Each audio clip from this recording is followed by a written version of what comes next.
Hello, Jennifer Penrose again, Penrose Physical Therapy.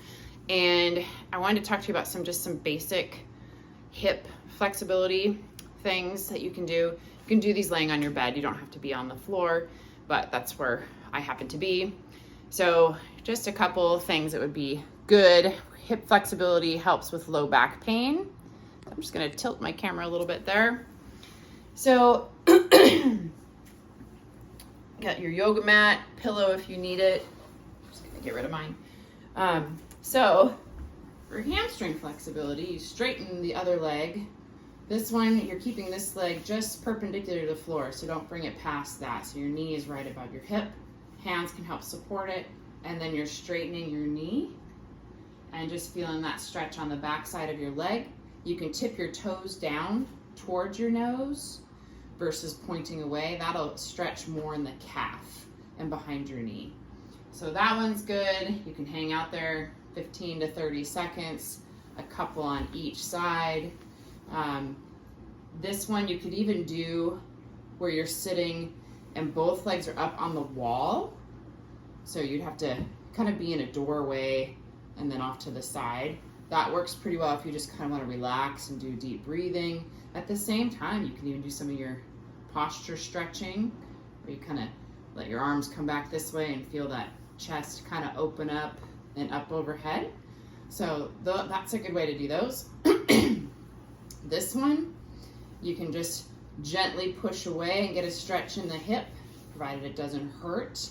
And you can pull it across. So my knee is being pulled to my opposite shoulder, feeling the stretch through here, no pain anywhere else. This one's a little more advanced if you don't get much stretch with the other ones that I just did. It's kind of a figure four. And I'm feeling that stretch all through here, just more of it. Again, hold your stretches for 15 to 30 seconds, kind of work on deep breathing while you're there, and then do both sides. So that's good for getting some more hip mobility, and that when you have mobile hips, it takes stress off your low back. So that's why hip mobility is really important, and it's good for the hip joint to keep it healthy. So the other one is kneeling.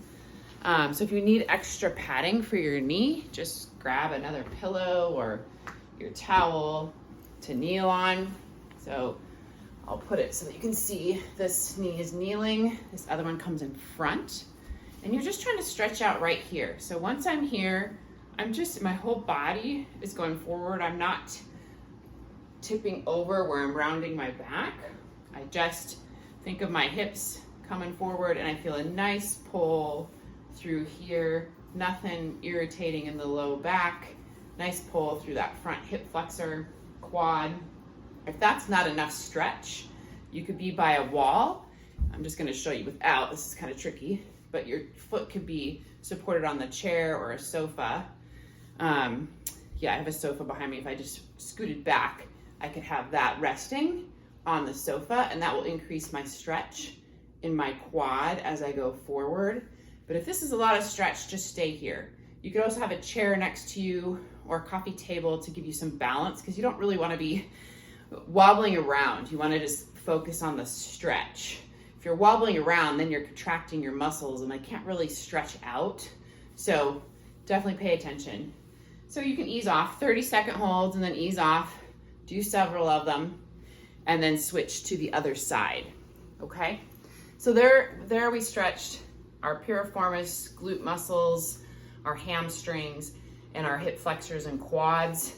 Those are often very, very tight on people, and they affect your low back. So mobility wise, to get down to the ground, to pick things up, squatting, you need good hip movement, hip mobility to keep your independence and your mobility.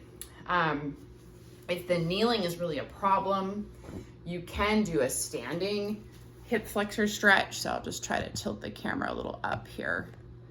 So in standing, you're kind of in a lunge type position a little bit, but this back knee is straight, this one is bent, and I'm just getting a nice pull through here. And you could be hanging on to something if you need to, but you want to feel a nice pull through there.